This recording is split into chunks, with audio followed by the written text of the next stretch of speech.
Maintenant qu'il avait décuvé, je demandais à mon invité tout ce qu'il savait, les petits détails dont il pourrait se rappeler, et surtout qu'il donne un sens à toute cette affaire.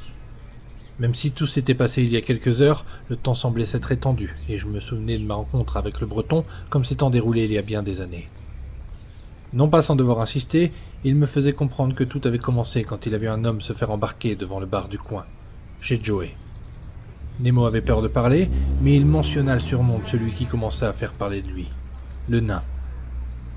Depuis quelques années, l'importation de pâte à tartiner était totalement prohibée dans le coin, mais le nain ne l'entendait pas de cette oreille, et profitait de ses salles de jeu planquées pour en distribuer aux plus offrants.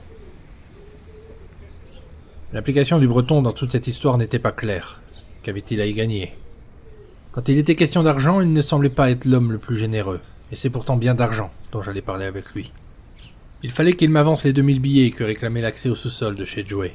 Pour l'en convaincre, il suffisait que je lui promette de revenir avec le double. L'alias en main, je parvins à le convaincre de rentrer chez lui, et de ne plus fourrer son pif là où il ne devait pas. Je le tiendrai au courant de la suite de l'enquête, et surtout, une fois seul, j'en profitai pour gagner le temps de sommeil qu'il me manquait.